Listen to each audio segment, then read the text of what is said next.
the official podcast of FCS Fans Nation, with your hosts Kyler Neal, Matthew Frazee, and Lawrence Smith.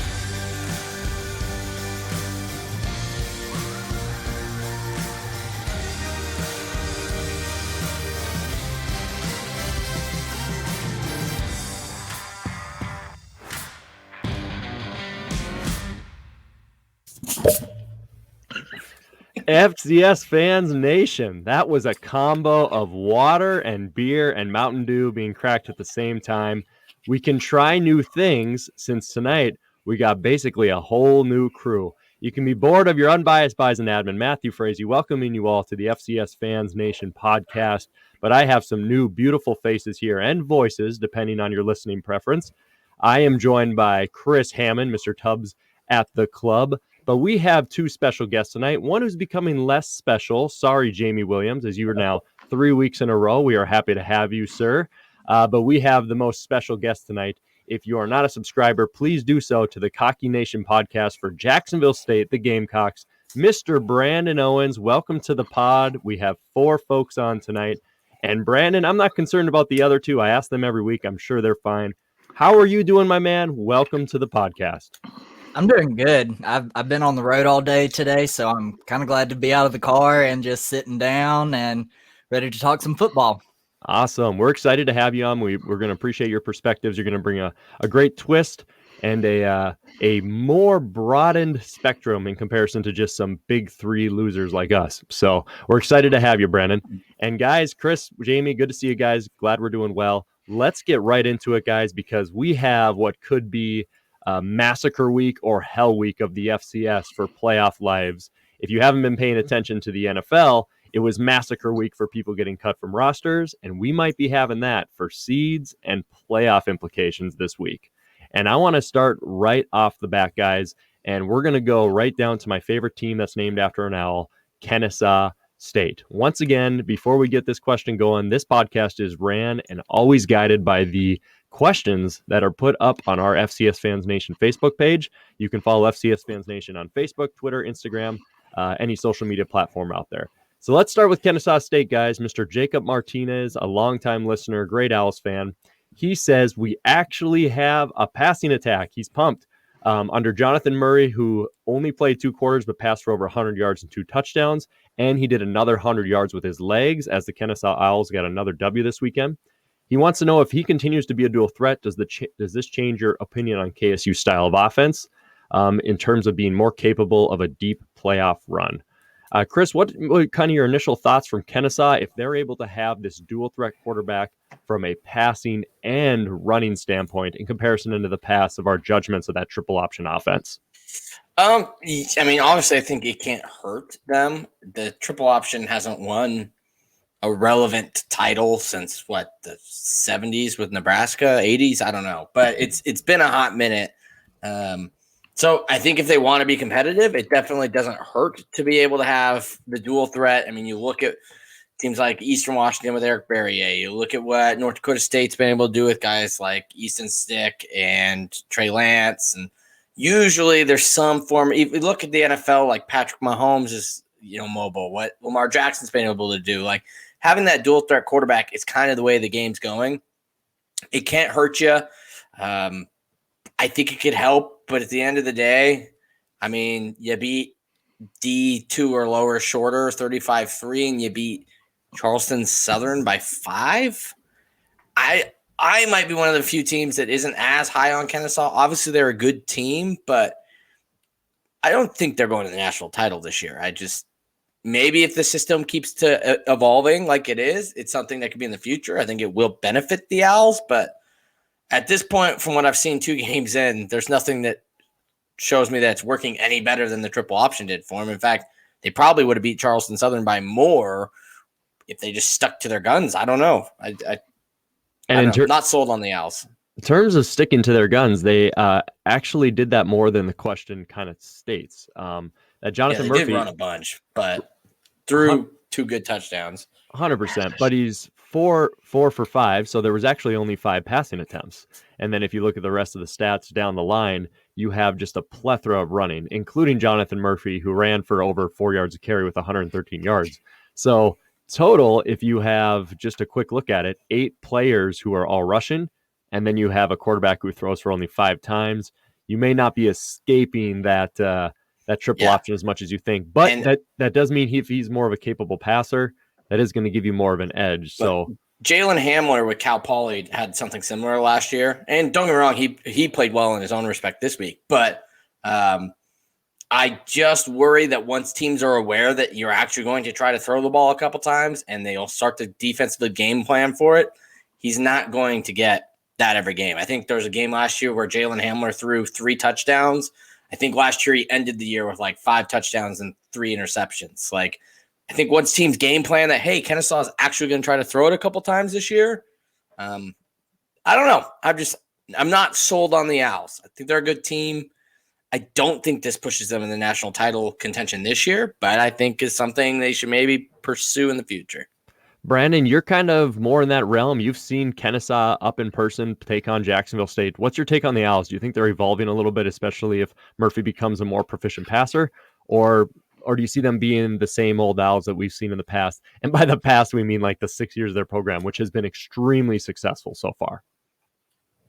I think the Owls are trying to go in a different route, but they're going in a different route like Georgia Tech did when Collins came in as their head coach. He tried to change up the offense and put more passing plays in the playbook, but they were more successful with the triple option, and the triple option even then was not that successful. I just don't think the Owls are going to get away from the triple option. Like Chris said, they're more successful with it, but when you're playing teams like James Madison, JSU, UTC, Nichols, Sam Houston, especially JSU with a good rushing defense, I mean, you're not going to go very far in the playoffs. And Kennesaw had some success. They, at home, lost to South Dakota State on their most successful playoff run. But that's what ultimately, I think that will doom a triple option. Probably the best triple option we've seen since Kennesaw pop up on the scene is that Georgia Southern style of triple option. And, I mean, if they got by NDSU in 2012 on what was a classic game, they probably win the national title that game over Sam Houston. That's a lot of hypothetical, but that was a dang good team with Jerick McKinnon and a lot of NFL studs on there. So, might I add, though, when Georgia Southern was running the triple option, guess who the coach was? Oh, you got me beat there, Brandon. Paul Johnson, who was the head coach at Georgia Tech. Yeah. See, this is why we don't bring Lawrence or Kyler back ever again. This is why we need Brandon's perspective. I love that. And Georgia Southern does run that new hybrid spread triple option, but at the same time, who's won the Sun Belt the last couple of years? It's been Appalachian State, and this year Coastal Carolina. It hasn't been Georgia Southern. The triple option will never make you a bad team, but it rarely makes you a championship caliber team, even within your own conference most of the time. Heck, Kennesaw lost to Monmouth last year. So let's not act like Kennesaw's on this huge run of 6 straight years of winning the conference.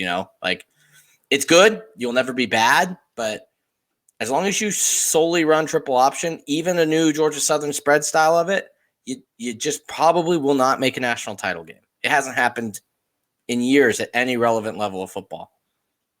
Well said. We'll have to see how Kennesaw plays out as a whole, but as of right now, no one's really quite sold that they're actually going to make it. So, Jamie, I know we didn't really include you much in that conversation, but this next topic's going to be way more relevant to yourself, my man. We have a plethora of questions involving the polls, and you are an official stats top 25 voter. Jamie's one of those outstanding individuals who gets his input on the national stage every single week throughout the FCS football season. We'll start. These are all kind of intermixed, but I'll start with this one, man. Dustin Helton. Congratulations, Dustin, on another successful week of your predictions. He says, should we not do rankings and polls until a month into the season to give teams a true body of work versus ranking them on the name or last season results? He says, see Nichols as example A. So Jamie, what do you think, man? Do you think preseason's irrelevant? We should let it play out? Is it just for fun? What's your opinion, man? You're the official guy. I mean, the poll set the stage.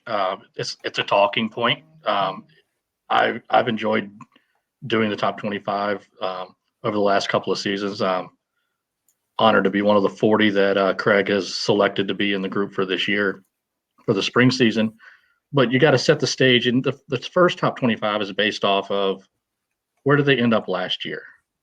What are they bringing in? What did they lose? That's why, as a lot of people had my school, James Madison, at 3, 4, 5 coming in because we lost a lot of starters. Well, we also brought in a lot of good recruits. We've got some transfers, so I kept us at 2. But that's me. Maybe that's my bias. And then you look at NDSU, their body of work. They're always going to be number 1. Trey Lance leaves. Everybody is pumped up about Zeb Nolan. They come in, they're number 1. It's a good starting talking point. It kind of gives you a feel for what the voters think the season might look like.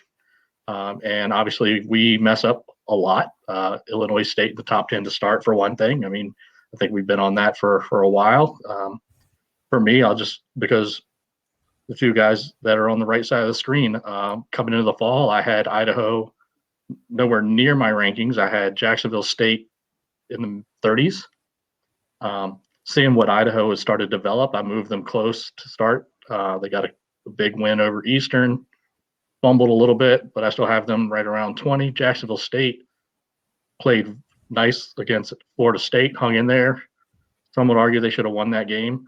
They picked up an FBS win against a bad Florida International, but it's an FBS win.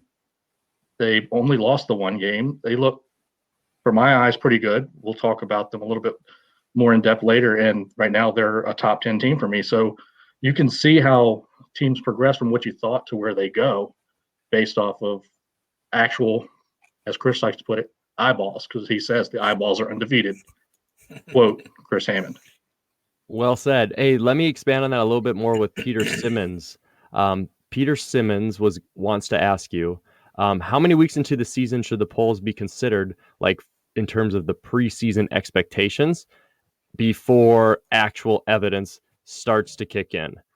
For example, he's discussing and thinking about Monmouth right now. Monmouth is 0-0, and do we expect them to be currently still ranked when VMI is 3-0? How do you feel about that as an actual stats voter? Well, for me, I've still got Monmouth placed where I think they're going to be. Unfortunately, they've had 2 games postponed, so they may only play 2 or 3 games. So they have slid down in the rankings, and a team like VMI, they played the 3-0. They've gone from way out of my rankings into the top 15 or 16, and I don't remember exactly where I have them. I think 16. So immediately you start making adjustments here, there, as teams start to win, lose. I mean, I make drastic moves every week. It's just not a sliding scale like some voters do. That's why you saw Northern Iowa stick where they did. As soon as South Dakota State, who just beat Northern Iowa the week before, they lost to UND by 11 points. People were like, oh, UND, yeah, they're 2-0, but it was just Southern Illinois. Then they beat South Dakota State. Maybe South Dakota State's not that good. Then Northern Iowa wins. Well, people slid them back up in front of them. Personally, I look at everything. Northern Iowa stayed down. So South Dakota State stayed in front of Northern Iowa. It's just each individual voter's preference, but I prefer to not just go on the sliding scale, who won, who lost, tick, tick, tick, tick, tick, tick, up, down, up, down. I try to look at the teams as they look and move. Last week, I moved North Dakota from 3-1, James Madison from 1-3. Why? Both teams won. JMU struggled for 3 quarters, switched quarterbacks, and all of a sudden the spark lit and they won the game. So they don't fall like they would have if they lost. But North Dakota clearly looked like a much better team. And the one game I had seen from Weaver at the time, they looked better than James Madison. So I made the switch, and I don't have a problem doing that anywhere through my 25. Yeah. And if I quick take on this, like the same time, they're going to be the same people that are like, why are we having no preseason coverage? Why is nobody getting like at the end of the day, when that poll comes out, whether you hate what it says or not, you want that poll to come out. Like everybody wants to see that first preseason poll. We, running the FCS Fans Nation top 10, we were getting asked like weekly if we're doing a top 10 poll, and Lawrence is actually big on waiting till week 1 to do it. So he's on that train, but yet we have so many people request doing it early. And, just to run through some of these really quick, just to prove, and obviously there's always going to be Sam Houston's and North Dakota's that shoot up. But Eastern Washington, coming into the season, they were preseason ranked number 18. Now they're ranked number 15, so very comparable. Furman was 15. Now they're 13. Kennesaw State was 10. Now they're 9. South Dakota State was 5. Now they're 6. Weber was 4. Now they're 3. Like James Madison was 2. Now they're 1. Like most people are 4 weeks in. A lot of them are basically close to where they were anyways. So you could start it now. You have a bunch of teams that are basically right about where they would have been anyways. So sure, we can not do it for 4 weeks, but is the poll going to look that much different? Most of the same teams are on the poll, give or take 3 or 4 spots, which is just a couple people's votes. If maybe a couple people voted differently or better in the fall, we would have had this to begin with. But I mean, at the end of the day, yeah, you're going to have a North Dakota that kind of comes out of nowhere. You're going to have a Nichols that's always going to look good for a couple weeks. And still, maybe they are good, and Sam Houston's just that good. Like, I don't know.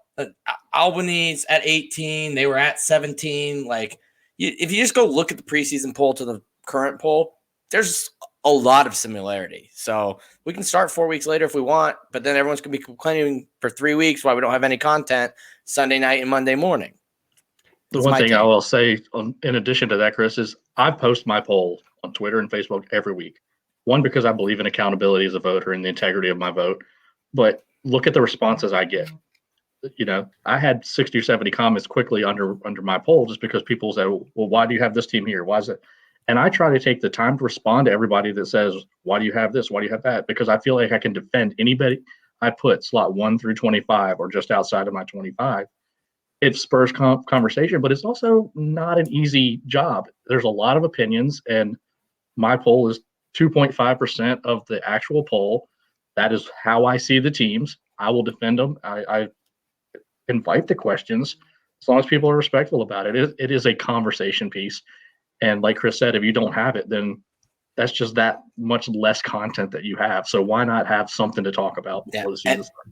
And at the end of the day, not every top 25 team makes the playoffs anyways. The top 25 is all Fugazi, right? It's your resume and winning your conference. So you might not like, for instance, as an Idaho fan, I don't like that we're not ranked in the FCS stats poll, right? Doesn't matter if we go out and win the rest of the season. There's a chance, beat Eastern, UC Davis slips up against Weber. We probably make the playoffs, whether we're ranked or not. So at the end of the day, if you get really upset about polls, I don't tell you because especially at the FCS level and the FBS level, they literally mean nothing. The FBS level, 1 and 4 are the only spots that matter. And the FCS level, I mean, I guess you could say 1 through 8 for seeding in a normal season. Like, come on. I like it. It's a Fugazi. It's a Fugazi. It's a Fugazi. It's all nothing. It's nothing. Matthew McConaughey drop right there. Brandon, it's not asked by our members, but I am curious. How do you view the polls in comparison to, it is such an easy argument to be like, Big 3, James Madison, NDSU. Blah. Oh, how do you view it when you see 4 or 5 Valley teams and other stuff in there in comparison to OVC, Big South, other teams in the polls? Do you think it's equal respect? Do you feel like that's stuff you guys could have earned better in the past? Or like, what does your gut tell you as you see things come out in comparison to what the majority of social media probably says? Well, if you remember when we started this poll, I was super biased. Like the FCS top 10 Fans Nation top 10, I was super biased because I thought JSU was God's gift to earth. You made it more fun, though. That to your credit. I did, but as I've kind of matured in this sense, I've started to realize that, I mean, the Big 3 have tougher schedules. They're playing tougher teams. When you look at the OVC, the only teams that you could possibly make an argument for is JSU and SEMO on a normal year. But I mean, maybe a third OVC team, but when you look at the overall work, you can't really argue that the Big 3. I mean, there's no argument. The Big 3 teams are more superior than the non-Big 3 teams. I mean, they have the entire body of work, and they deserve to be rewarded because of that. And Brandon, are you an SEC? Are you an Alabama fan as well? Roll Tide, baby. Yeah, it's a similar argument for sure. But at the same time, to be fair to the teams that tend to come out of those conferences that do really well within a season, a Jacksonville State, a Nichols, like it stinks Nichols had to go up to NDSU last year in 2019, but that was a good team. It's not like these are bad teams. we'll kind of see how it plays out. So don't forget that's after they hosted North Dakota in tents.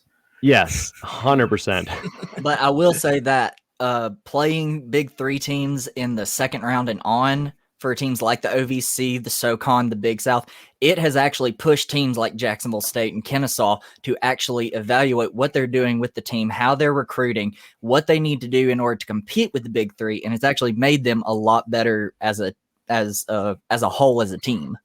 Absolutely. Yeah. It pushes everybody to do better. Guys, Mr. Matt McRobert, thank you so much, Jamie, by the way, for, taking out that integrity. Thank you for always posting your poll. That's awesome. I know a lot of stats voters are doing that more and more. And shout out to Craig Haley and those guys. That's not an easy job. They're going to take heat every single week. So it's good for you guys to post it. It is not easy. One more thing real quick on that is, if you remember, I posted my Peyton and Buchanan Rice Award bout last year, and I did not, in the Peyton Award top 5, have one Mr. Trey Lance. And I defended my position. I took a lot of heat, but I put it out there. I'm not the only one that left Trey off the ballot, but I'm the only one that put it out there and explained my reasoning. I do like that. I respect it. At least you stand your ground on the hill, my man. Guys, let's go to Mr. Matt McRobert with a Sam Houston profile picture. This is not a question. He just writes, Sam Houston deserves a top 5 ranking, period. That's it. No question mark right there. And Matt McRobert, man, I am with you. And you know what? I've been with you since March 1st. Everyone who's watching on YouTube can see my grin. I am so happy about being right about something. Like I've said on the page, I usually get one thing a year where Matt's right, and everything else, it's Kyler and Chris and Lawrence and Jamie and Brandon's just dominating because I'm too emotional with what I put into it. That's why I would never be a stats voter. But I was right on Sam Houston, man. That's a top 5 team. I had them at number 4. I've had them there for a while. I feel like the defense is good. You have a long time tenured head coach. You have a good quarterback who's not injured. Lost close games last year. I've already said all these arguments on previous podcasts. I love Sam Houston this year. I expect them to win the Southland, and I expect them to see them in at least in the quarterfinals. So right now, top 5 team, Bearcats, I got them. Who's going to push back on me? Who do we have some disagreement at this time, gentlemen? No, I said it in the overtime segment. We've been praising North Dakota here for the last couple of weeks for having the best resume, having 3 top 25 wins. Sam Houston now has 2 top 20 wins. So, and one of them was against a top 10 team, 71-17. So, I mean, yeah, sure, people are all of a sudden really quick to turn on Nichols. We'll see how the season turns out. But at the end of the day, you're looking at the number 1 resume being North Dakota and the number 2 resume being Sam Houston. The fact that they're at 7 amazes me. I get that Southern Illinois now has some impressive wins. And once again, I don't want to get too much into picking people apart for the voting, but Southern Illinois beats North Dakota, but we're officially giving them credit and saying, okay, you actually were good. This wasn't a fluke thing, but we're still going to keep them behind North Dakota State. Beats North Dakota State, Chris. Yeah, you can't mess up those two this week. Oh, and I say North Dakota on North Dakota State, North Dakota week. Oh, it'd be brutal. Yeah. Sorry, the Fighting Hawk or the Bison. They beat the Bison, but yet we rank them behind the Bison. I get polling's hard, and there's probably people like Jamie. Sorry, I didn't look at I've looked at your poll. I don't have it memorized.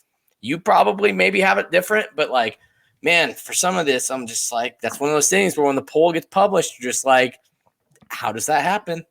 It's all about standing your ground, though, too. Craig Haley and his power poll. I did not see it this week, so correct me if I'm wrong. But last week, he still had NDSU over UND, and he was going back and forth on the Twitter, and he basically just said, we'll see on March 20th. You want me to overreact, but he said, we'll see on March 20th. That's not my prediction for the game right now, but he's standing his ground and hey, if the Bison win, I'm going to be right. And True. You guys are going to overreact. But Southern Illinois did win. Yeah. So Sam Houston, I have them at 4.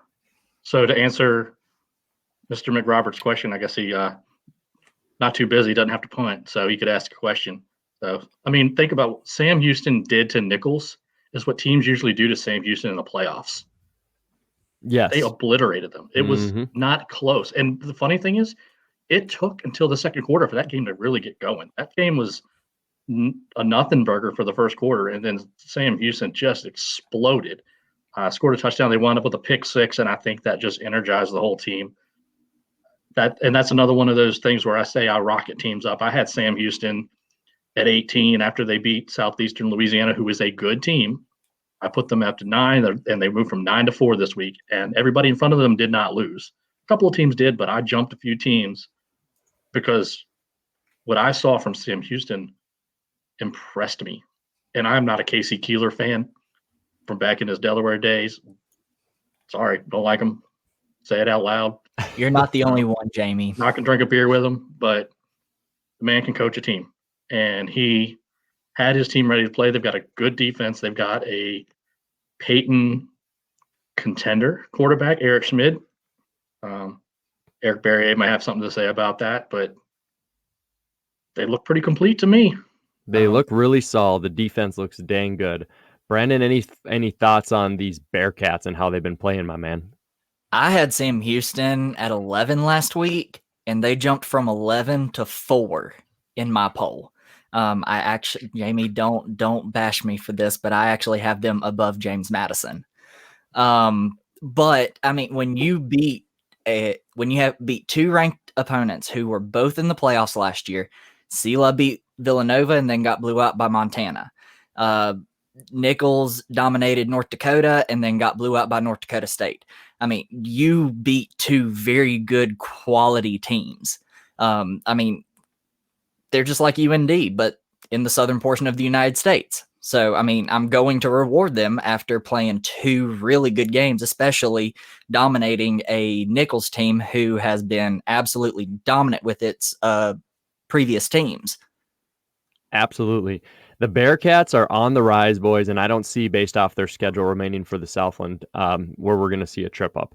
It would really, really shock me. Yep. It was cool to see them win an elite shootout with Sela in the beginning, which is what you would expect from explosive offense Southland, and then literally pull exactly what Jamie said, an absolute defensive, offensive manhandling when it comes to that performance against Nichols. So well done, well done.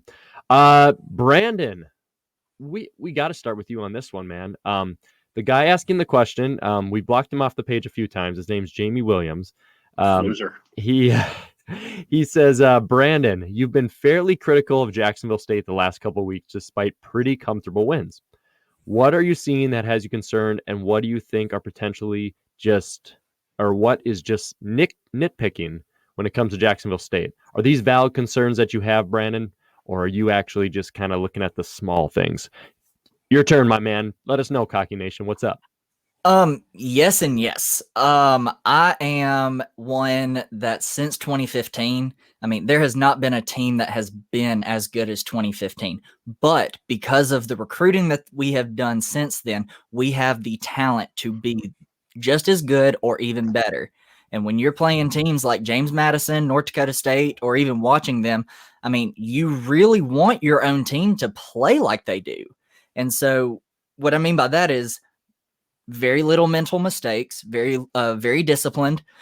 We've always had an issue with discipline since 2015.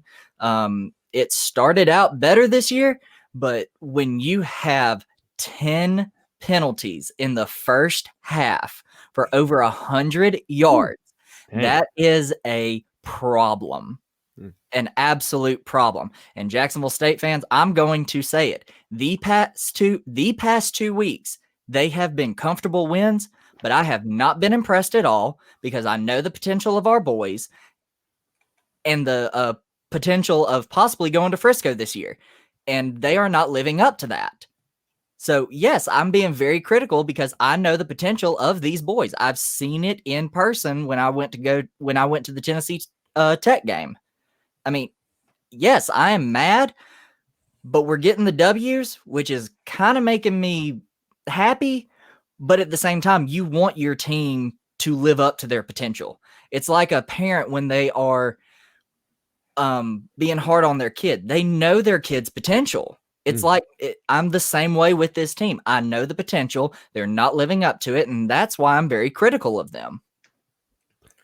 Yeah. Go ahead, Chris. Thanks to doing FCS Sunday the overtime, I've gotten to watch a lot of OVCs on Sundays, which delays my whole program. But I've seen Jacksonville State, and I get what you're saying. They're winning And usually it feels like the Gamecocks are in control the entire game. They don't really seem to struggle, but they are lacking that finishing instinct. Like they're winning, but they're just not blowing anybody out. Like they're just letting teams that they're obviously superior to just hang around. And it's not like they're ever really flirting with getting upset, but it's just like you said, it's just like, yeah, you're winning 27-10 against Tennessee Tech, 38-16 against Tennessee State. It's like, great. Those are big wins, 22 points, but you're playing, you want them to win by 31 points, like these are games you should be having 71-17 type, not quite that big, but bigger margins of victory. At the end of the day, I've said it a couple times now, you can only beat who they put in front of you, and you're doing that. I mean, your closest win this year was 9 points against FIU. If you go back to the fall, 7 points against North Alabama, but 17, 22, 17. I mean, you're beating people, and you're beating them by 2-3 scores. But I get what you're saying. You've got SEMO and P coming up, so we'll find out real quick because those are teams you probably don't want to have those little lingering around. And sadly, I could see you winning them by similar score margins, by 17 and 16 points, and we're going to be like, "Whoa, what's the deal with JSU? Are they watching what Vegas puts as the spread? What's going on?" Brandon, how big do you think the quarterback change is, as Jamie Williams has compared it, I'm skipping on his name. The old Jameis. Yeah, there you go. Jameis Winston to a Tom Brady style, to where obviously not like the GOAT of quarterbacks, but just more turnover free. If we can cut out 30 interceptions, we can win more games. Is that how you're viewing it, the way Jamie's compared it in the past, or do you think you would be better off going back to Cooper? Absolutely not. I do not want to go back to Cooper. It really makes me nervous for the fall because I do not think Webb is going to get the starting spot in the fall. I prefer Webb. He is smarter on the field. He makes smarter decisions. He reads the field a lot better. Not only him, but when you look at that, he's the backup. The past couple of games, we've played most of our backups. And so it makes me really wonder, when we do get our starters back in the game, what is that going to do to our chances in the playoff? Because giving our backups a lot more time gives us a lot more depth. So I really wonder what it's going to do to Jacksonville State come playoff time. And it really excites me, but at the same time, I don't want to risk possibly losing a game just because we give our backups a bunch of playing time. Absolutely. And I got one kind of follow-up question here, Brandon, which just off the top of my head while we have you. If you guys were to finish undefeated from this point moving forward, so you're 10-1 at the end of the year, let's just say there's some Valley team that's one loss, and we'll say Weber ran the table and so did JMU. And then maybe somebody else is undefeated on a weak schedule. It doesn't matter. Where would you expect to be seated there, counting the fall games? Where would you expect to land as a Jacksonville State fan? Well, if the committee does it correctly, UND would be 1 if they win out. Weber State, if they went out, cool, but your strength of schedule sucks. Yeah, they play nobody. Same for James Madison, but you have actually struggled in the past 2 games that you've played. So I don't think that there's another Valley team, maybe Southern Illinois if they continue to win out. But honestly, if you were asking me, the top 2 seeds at the end of the year would be North Dakota and Jacksonville State. Yeah, it's hard. 2 and 3 would kind of be debatable, I think, at that point. But I would promote you guys at the 2 at that point in comparison to the others. Yeah, if you listen to my last podcast, don't give us the 3. It's cursed for us. No 3 seed for Cocky Nation. Good stuff, man. I love it. Guys, let's roll into our final big topic tonight. We had 2 more remaining, but Jamie, I'll just let you answer this one quickly if you can. From Mr. Oh, I apologize. Forgot the name. I'm going to have to give you a shout out on Facebook. But with Richmond's dominance over Elon, what does that say about James Madison as a team as they face Richmond this week? Jamie, in case someone hasn't heard the news, what's going on with that? Well, JMU will not be facing Richmond this week. We have paused football activities. We have another game postponed. You too? That's 2 straight, which leaves us right now 3 games on the schedule and the potential to reschedule 1 you got to have 4 conference games to get the auto bid, or 6 conference games to get the auto bid in the CAA. So that looks like it's going to be out. We'd have to settle back on an at-large, and I think we've talked about our schedule ad nauseum. It's tough, but if you have COVID issues, you can't play ball. And that's one of the things Kurt Signetti said weeks before the season started. We can go as far as we want to go, but you have to do the right things. You have to prepare and you have to protect yourself. And, you could do all the right things and still have a COVID issue. Let's be real about that. We're not going to get into that discussion, but we have COVID issues with our team, so we're not playing this week. Unfortunately, because I wanted to see how we would look with Gage Maloney at quarterback. I think we could have won that game. It's a home game. Richmond looked, they did what they needed to do against Elon. They looked good. Joe Mancuso, I kind of pumped him up a little bit. He's a good dual threat quarterback. But I think our defense could have handled them. We did last year, and that actually would have been a ranked win at this point because Richmond is now in the top 25. But all for naught because we will not be playing this week. There you go. So let me ask you this, Jamie. With JMU having 2 games postponed back to back, what is that going to do to their ranking depending on what happens this weekend? I actually was thinking about that as I saw the postponement come up. And, let's see, I got us at 3 right behind Sam Houston at 4. Let's see, who did I have at 5? Let's see. I do know that with James Madison. Dakota State and Southern Illinois. Yeah. I mean, I could see myself sliding them down. I do know that James Madison has 1 open week. I believe I saw it on Twitter from Sam Herder or somebody. They've got 1 open week, so hopefully they can reschedule one of those 2 that they've lost so far. Yeah, the CAA kind of blocked out the April 17th week just for this purpose. So hopefully we can reschedule one of them. Give them a preference. I would say let's reschedule Richmond. It's a better team, but it'll be a more quality win. If we get that win, we do still have to come down to Richmond and play them in their stadium. So hopefully, as long as we can clear this thing up. But to answer your question, Brandon, if teams behind us keep winning convincingly and we're not playing, I have no problem sliding us down the rankings further. And, because I don't look at, well, where should my team be? I mean, we've got 3 wins, 2 of them aren't very good. And one of them, is a shutout and the defense looks good. But if these other teams are actually playing and winning, why shouldn't they move up? Yeah, you answered 2 of Brandon's questions because the guy I forgot to write his name down for that question was Brandon Owens. So I knew it. Brandon, you had 2 questions you had posted, and one of those was yours. So I don't need to give you a shout out on Facebook because I did it in the podcast. So, all right, guys, let's move to the Titan of the week. You could put South Dakota State and SIU up there as well, but most people will focus in on this one. The NDSU and UND game, number 2, going to visit number 4 in Fargo, 76 miles apart. I'll answer 2 of these quick questions of the 4, and then I'll let you guys have some open discussion about this. Brandon Anderson wants to know, is it Miller time, which is the greatest thing ever, referring to Cam Miller at quarterback for NDSU. Matt Entz, just like before, my team and Brandon's teams met in Frisco with Wentz and Stick. Kleiman refused to answer Stick or Wentz. They waited till the day before to announce it. He did the same thing today at the press conference. They were like, is it going to be Cam? And he's like, I don't know. We're trying to figure it out, which, of course, is the smartest coaching move on the planet. We all would anticipate and assume, yes, Cam Miller is going to be the starter moving forward, but there's no way Matt Entz is going to ever admit that all the way up until game time, and UND gets to see who runs out on the field. When was the last time the Bison were underdogs in the Fargo Dome? Keo Wilson asked me that.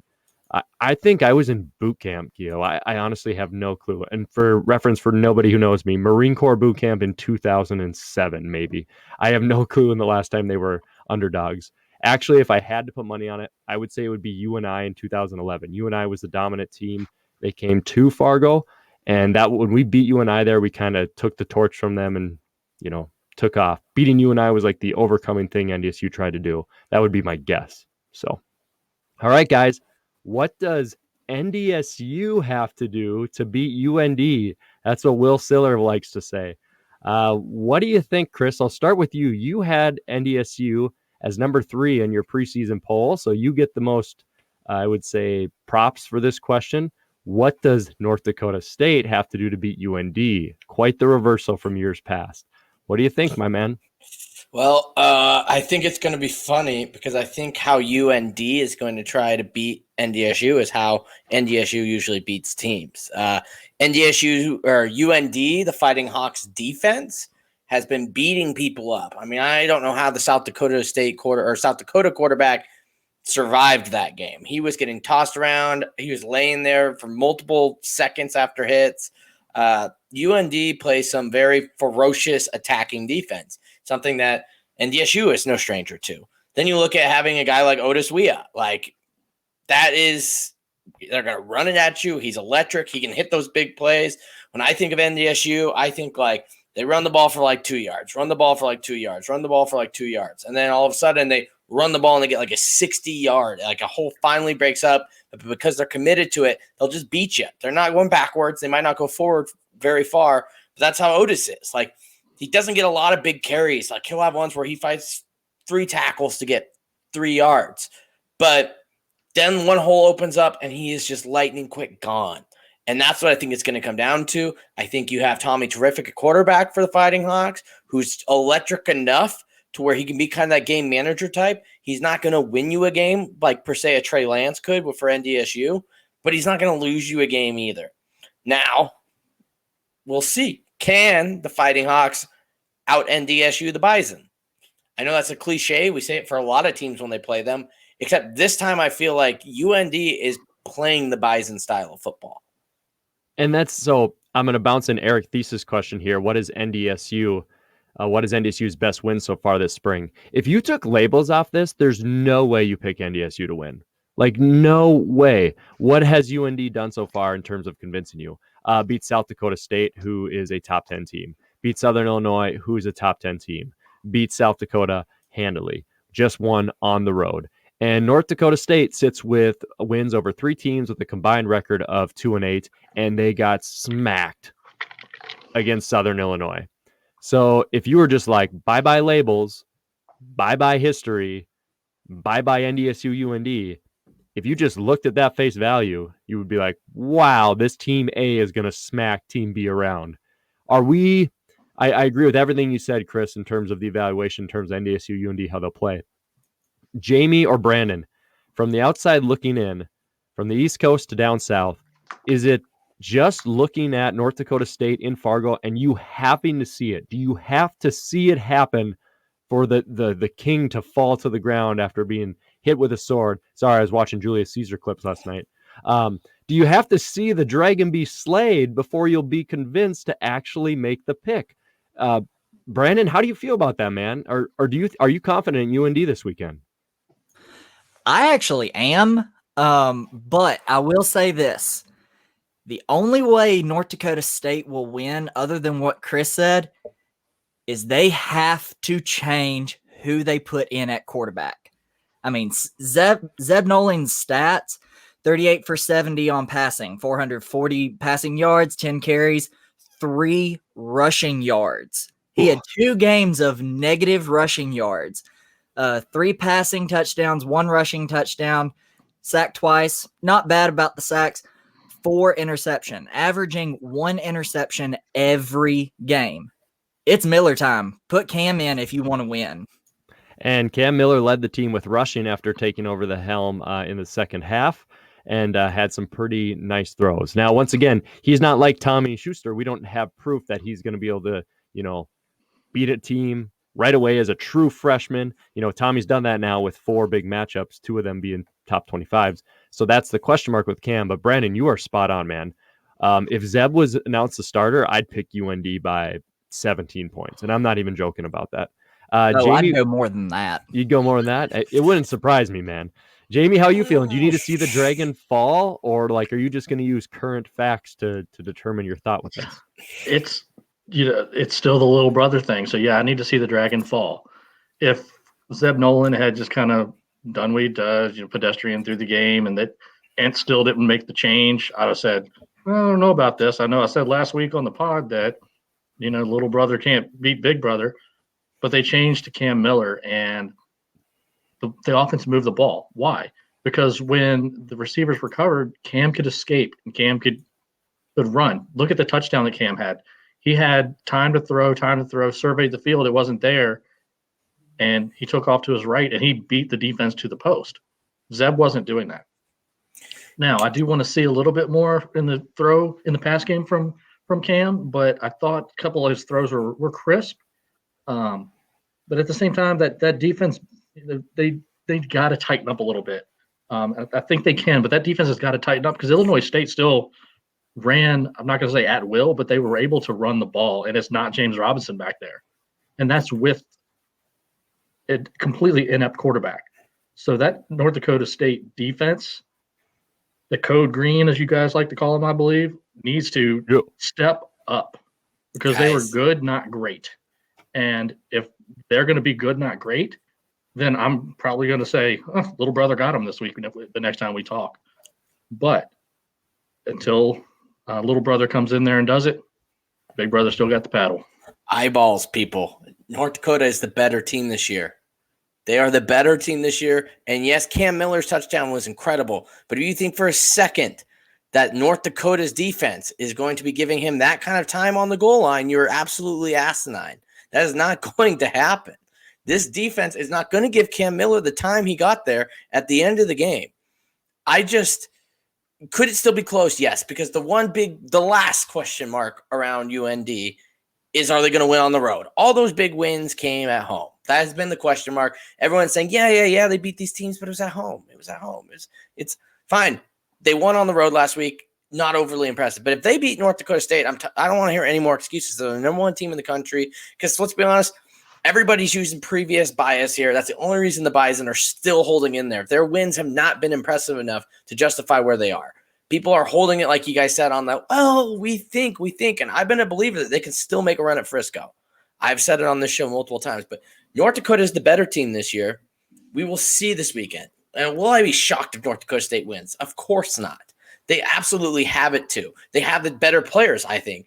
But they are just also lacking something this year. I don't know what it is. I don't know if it's energy, lack of cohesion from people leaving, going to the draft, the fall showcase game, Jabril Cox transferring. I don't know what it is.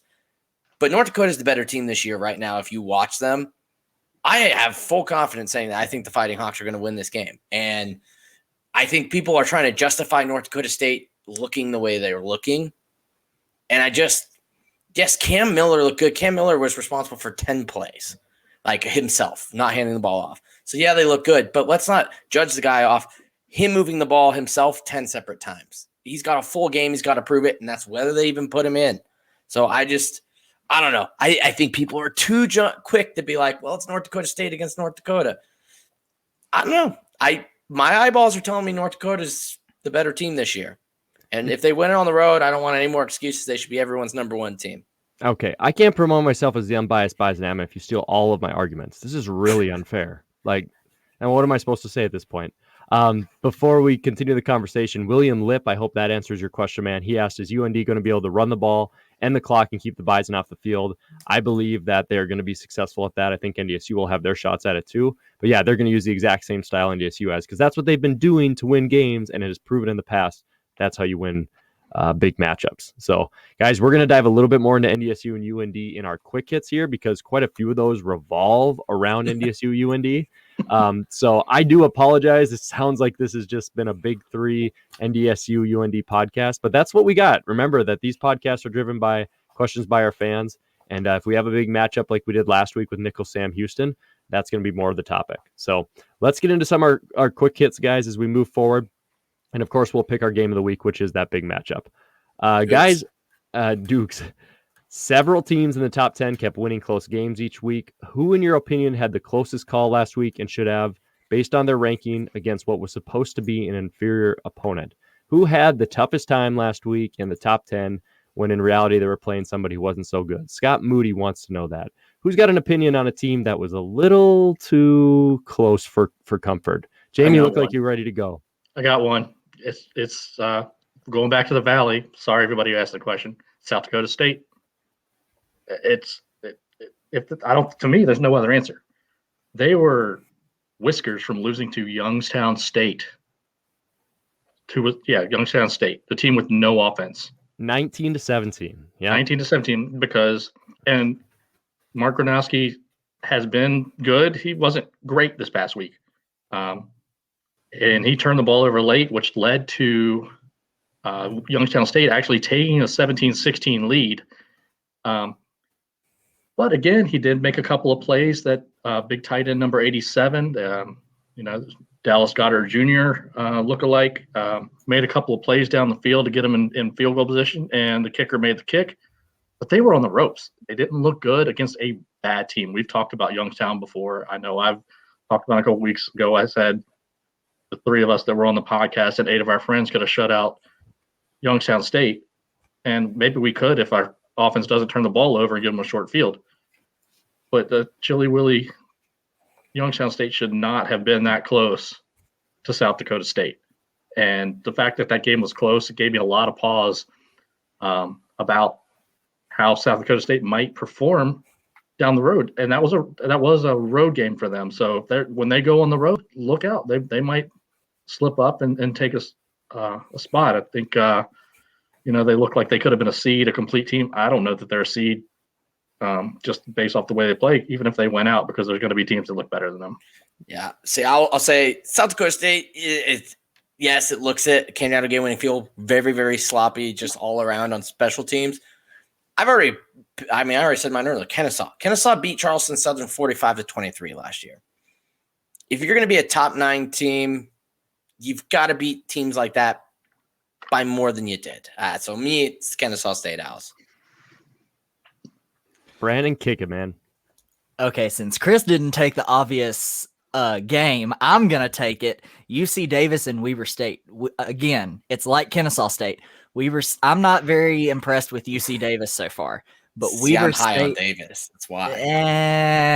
They still got to prove it to me. But Weber State, you should absolutely dominate that game. I was surprised when I looked at the score and saw UC Davis up by 10 at half.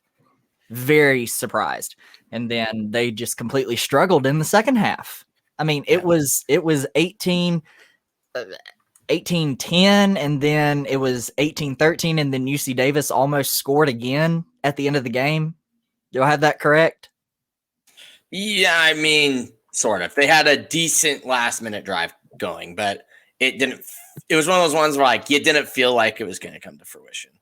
Right. But still, Weber State, you should have beat UC Davis by at least 17 points. Solid examples, gentlemen. Good work. I'm going to take these next 2, and then we'll get into our final 2 questions. This is from Mel Gadd. He wants to know, when will NDSU start looking like NDSU? Can't run the ball, can't pass the ball. Defense and special teams can only keep you in a game for so long. Which defense and special teams has looked good? I know, Jamie, you did say they do got to step up in situations, but it's hard when the offense isn't moving the ball. Be patient. Cam Miller is going to electrify the offense a little bit, so we're going to see some improvement there. But I'm going to answer very simple for Mel and for Chris in terms of what's missing, what's wrong. 8 seniors. 1 is about to be the backup quarterback. 1's a long snapper. 1 is a special team. 5 really contributing seniors. So to go back to last week, is the dominance over? They might lose in the spring. They might lose in the fall. But we have freshmen and sophomores everywhere on a top 6-7 ranked team in the country right now. That's your answer. The youngest the transfer portal. Yeah, we have to use it. We've lost everybody. This is the youngest. Sounds like another school. It sounds like another crop's about to be coming out too. Yeah, this is the youngest North Dakota State team I've ever seen in my entire life. It crushes the youth of what was on 2019, which went undefeated. So, not saying you have a Trey Lance or Carson Wentz in 2014 that's going to drag you past it, but there's your answer, guys. They're just insanely young. So yeah, Chris, right now for sure, UND is the better team. But NDSU is just young. So we'll see. They got to win, though. We'll see. Steve Seuss wants to know, is the Valley getting half the at-large bids? I think that's completely dependent on this week. If UND loses to NDSU, there is a shot that the Valley takes 3 at-larges with 1 auto bid. But if NDSU loses, NDSU most likely is going to fringe its way out if it trips up one more time. And then you're probably going to see 2 at-larges from the Valley, and you're going to see 1 auto bid. So 2 for sure at-larges are coming from the Valley at this point, and 1 is going to be an auto bid. The 3rd will be dependent on what happens this week, in my opinion. So. If UND wins, that SDSU NDSU, that might be for that last Missouri Valley spot. Yeah, great, man. Brandon, go ahead, man. So I actually do my own bracketology. If you remember from last year when I was on an episode with you, and I actually do have 3 Missouri Valley teams taking 3 of the 6 spots, and it's NDSU, SDSU, and Southern Illinois. NDSU has to win this week in order for that situation to stay alive. If they lose, they're completely out of the playoffs. Yeah, it would be tough to recover. Beating South Dakota State, you and I at the end could save them, but how much confidence are you going to have in that with their wins and losses, right? Yeah. So, and the Big Sky is dangerously close to only having 1. So it is getting CAA too if they're not careful. Without JM. Yeah, looks like the if we have an non-Big issue. Three is going to take over. Hey, Yeah. Before we go any further, let's shout out Delaware. 2 huge wins in a row. Top 10 team, guys. I've been saying for years this team's all defense, been looking for a quarterback. And I've been saying for a year and a half, I think it's Nolan Henderson. It looks like it's Nolan Henderson. Delaware's looking good, as much as I hate to say it. I really like Rhodey and Maine, baby. The Bears and the freaking Rams looking good too. Big wins for them. Yep. Spring season chaos. There's nothing more fun, guys. But things are not as fun as these final 2 questions. Jeremiah Rash, shout out to you, man. The best SIU fan we have on the page. Longtime contributor. He's going off football here. He's done. His Salukis are too good, so he doesn't want to talk about it. It's almost spring. Who loves fishing? So he wants to know, guys, we answer all questions on the podcast. Who's a fan of fishing, guys? Jeremiah, I'm the guy who needs wind in his face. I like Harleys, roller coasters, wakeboarding, snowboarding. So my water activities probably piss fishermen off. So I apologize, man. I'm just not a fisherman guy. So I saw some hands raised. What do you guys think? You fishermen? Yeah, I be whipping the wood every single spring and fall, man. If you're ever down in the Wood River Valley, let's go fishing. There you go. Lots of public land out there. It's all public land, baby. I do a lot of deep sea fishing when I go to the beach. I love to get out on the boat out in the Atlantic Ocean and see what we can pull up. Love going fishing. There you go. Brandon, you a fisherman? As a teacher or a future teacher, you have to have a lot of patience, and you would think I would like fishing. I do not have the patience for fishing. Yeah. Dang. That reference is good. That was solid. So last one, guys, Joshua Hoffman, who also had a question about SDSU seating. I think we kind of got into that with Jamie a little bit. But last one, he wants to know your thoughts on pasta. For me, Josh, it goes popcorn, steak, and then pasta's right behind it, man. So it's top 3 rated in the Matt Frazee food poll. You guys pasta fans, Olive Garden and deluxe for you? Dude, spaghetti and chicken pesto are like my go-to cooking for myself meals. Loved them my whole life. It's not just because I'm lazy 20-year-old who has to cook for myself. Like, just straight up could eat spaghetti every single day. And if I did get tired of it, I just buy some pesto, some Parmesan, a little bit of chicken, and make chicken pesto, with noodles. So I'm all in on pasta, man. I could literally eat it every single day. Dang, I'm gonna go fish with you, and then we're gonna eat supper afterwards. Though. Yeah. Brandon, you like that pasta, my man? Got to get them gains somehow. And Jamie, what do you think, dude? Oh yeah, I'm big on pasta. You can't see what's below this camera, but there's a lot of pasta. There's been some pasta put away. I can tell you that for pasta. Sure. Love pasta. Pasta was for dinner tonight. It's amazing. Yep. So put some noodles in the microwave, melt some butter with it, put some garlic salt on that. I like to just a college student. A college student. Hoffman's gonna come out and just be like, I actually hate pasta, and we're gonna be like, oh, you really set it up for all of us to say how much we loved it. And secretly, he wanted us to bag on pasta. Like Michael Scott, I like to have a big batch before a nice marathon, so it's kind of my go-to. All right, guys, let's roll into it. Prediction time, the big moment. UND at NDSU, number 2 at number 4. Top two ranking on the line. Missouri Valley implications, auto bids, playoff seeds, everything. 76 miles apart. So many, 112 meetings. They used to play for a nickel. Still sure. Holy moly, my innate bias is coming out. But here we go. UND at NDSU. Starting with you, Chris. Final score and winner. Oh man, see, like everything in my I went on this earlier. Here we in go. my heart, I really want to pick NDSU, but shout out to us last week, man. We nailed the Sam Houston pick, so yeah, don't mess this up. I just think, you know what, ladies and gentlemen, let's go 31-21 Hawks.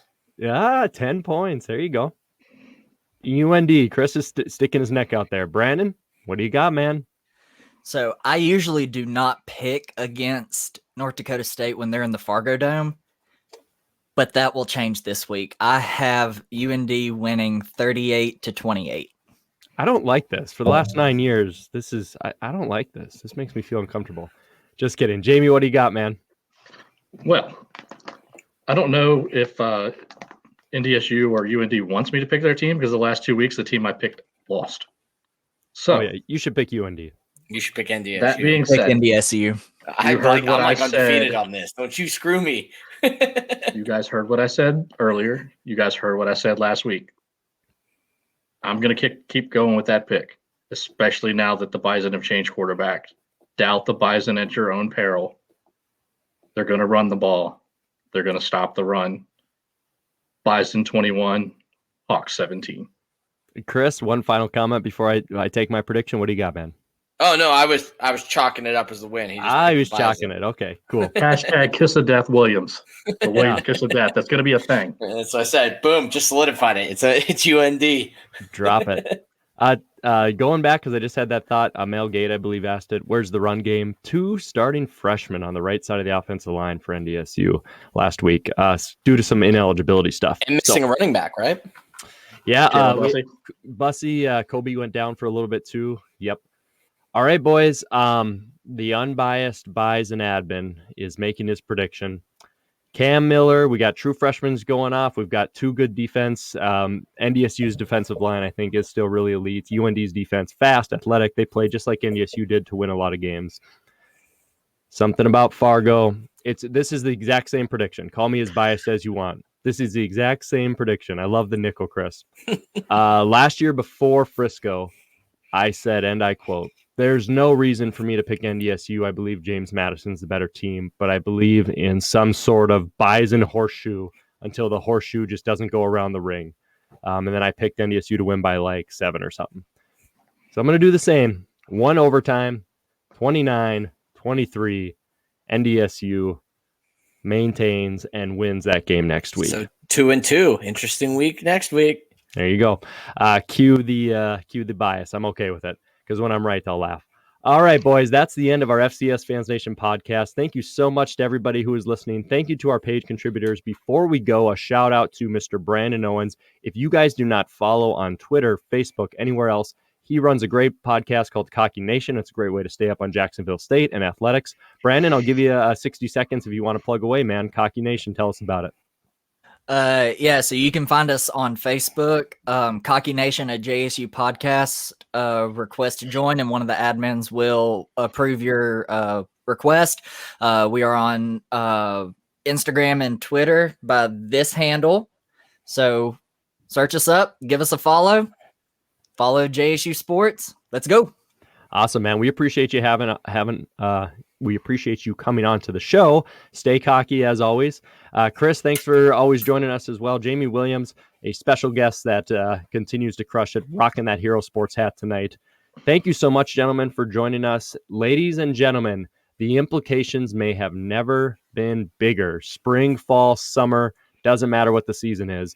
The FCS football landscape is about to get shaken up. Enjoy week 5. Enjoy the chaos. And I hope you enjoyed the FCS Fans Nation podcast. Subscribe today. Drop us a like. Have a good morning, afternoon, evening, guys. Have a good one. Boom. Boom.